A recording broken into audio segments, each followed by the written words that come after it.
How you decide to market your brand is how you show up in the world. Just Marketing is committed to making a difference through being and building inclusive, accessible, anti-racist, compassionate businesses. If we haven't met yet, my name is Meg Brunson, and Just Marketing combines my passion for accessibility and inclusivity with my expertise in the digital marketing space. Let's do this.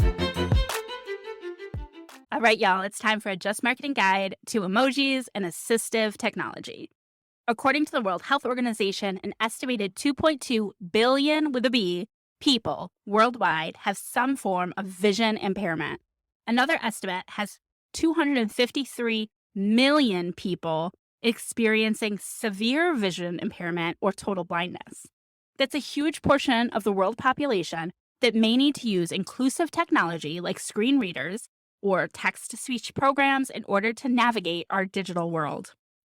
It's a huge part of our population, yet it's something that able-bodied individuals who do not live with vision impairment don't often think about as we should, particularly when we're marketing our businesses online. It comes down to something as simple as an emoji.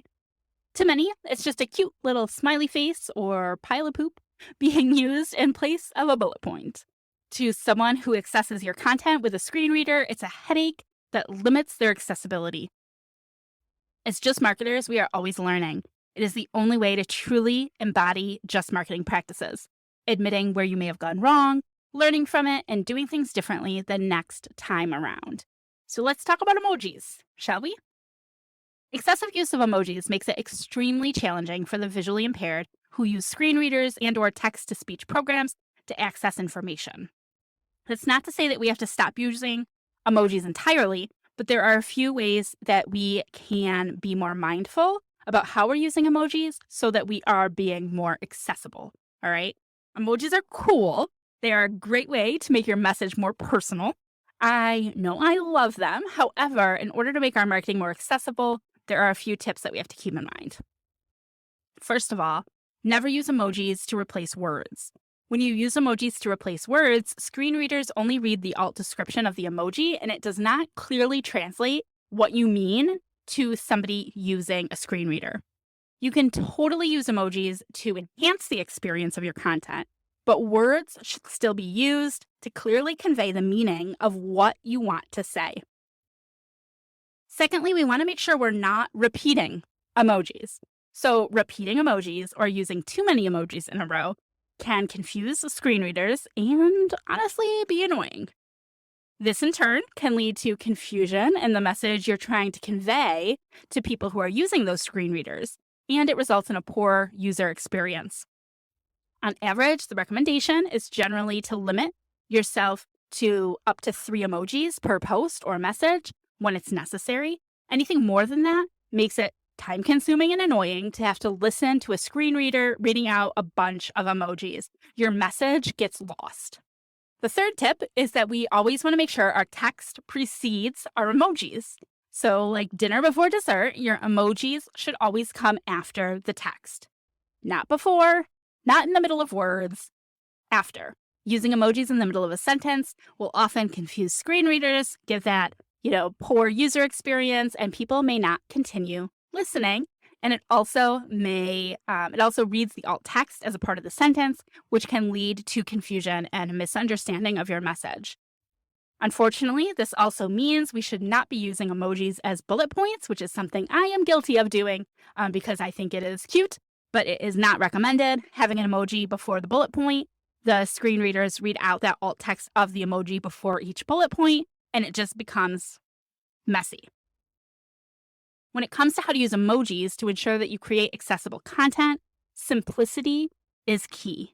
I encourage you to avoid ambiguous emojis. Some emojis can mean different things to different people in different contexts. For example, there is an emoji with 2 hands pressed together. It kind of looks like somebody might be praying. It also looks like somebody may be giving a high five to somebody else. If different people are interpreting the emoji differently, then they're not having an equitable experience while they're consuming your content, right? Now, let's talk about emojis and emoticons.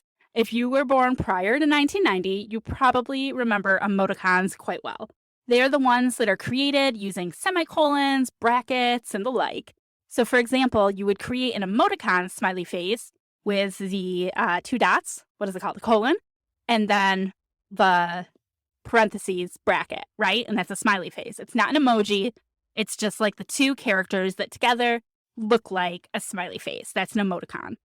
Emoticons are not ideal as they don't have that alt text that accompanies them, whereas emojis do. So the alt text is what allows the screen reader to interpret the emoji, so they are always the superior choice. All right? So don't use the emoticons, use emojis, but also make sure we're limiting the emojis, using ones that are non-ambiguous, and putting the emojis after all of our text. All right? We've got a couple more things I want to talk about emojis, but just a quick little recap. Now, emoji color matters, right? Color matters. This one is a little nuanced, but stick with me, you'll see why it matters. First of all, we want to consider color contrast. Light emojis on a white background are hard to see and identify, and the same is true for dark emojis on a dark background. Some users prefer dark mode, and some users use light mode, so it's important to ensure that we're choosing emojis that are visible on both light and dark backgrounds, which is one reason why the yellow emojis are often the best option over the skin tone emojis. Furthermore, it can be tempting, to change the color of those customizable emojis, right? To make the skin tone appear more like yours. However, I encourage you not to. Why? Every unique icon gets a separate descriptor image. So the longer the description, the longer anyone using a screen reader has to listen before they get back to the content they came for. So for example, a standard yellow thumbs up emoji reads as thumbs up. But if you add a skin tone, it changes to thumbs up, skin tone 5, which will often just send folks searching for content that doesn't have so many annoying emojis to deal with. Sad but true, right? So where should emojis never be? When used sparingly and in the right locations, emojis can definitely add a certain something to content. With that said, there are a few places you should avoid placing emojis altogether. Don't put emojis before your precious call to action. All important information in your content should go before the emojis. If you want to use an emoji somewhere in your call to action, be sure to put it after the text. Sometimes folks will simply tune out when screen readers start to read out excessive emoji descriptions. So you want to make sure that you get the most pertinent information to them before that happens. Don't put emojis in your Twitter name.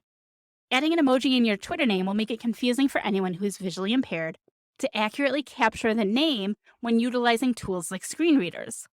This is because the screen reader transcribing an emoji in your name will make it unnecessarily long and confusing.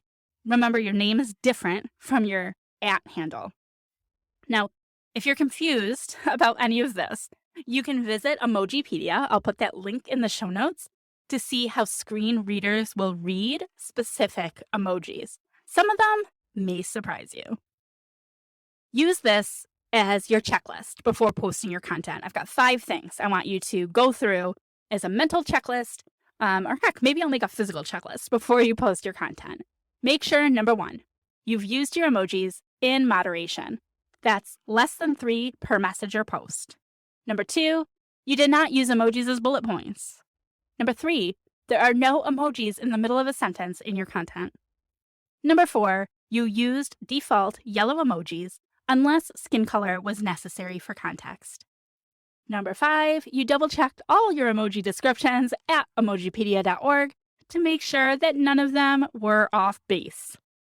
I want to leave you with an impactful quote that I read from a person who uses a screen reader to consume content on social media. The quote reads, "It's a bit frustrating and depressing. I don't follow many people, and it's sad to suddenly be shut out of content or a conversation solely because of a text decoration trend." As marketers, and especially as just marketers, we don't ever want to shut people out of our content. We want our content to be inclusive and we want it to be accessible. Now, it's only right that we practice what we preach, so we have made Just Marketing accessible to you however you prefer to consume your content. Subscribe and listen on your favorite podcast player. Subscribe on our YouTube channel to watch the videos or read our transcriptions on the blog, and you can subscribe there as well. We'd appreciate honest reviews wherever you are listening. And of course, if you would share this content with anyone who is or should be on a Just Marketing journey. Thank you so much for being with us again today. I appreciate you, and I'll talk to you soon. Bye for now.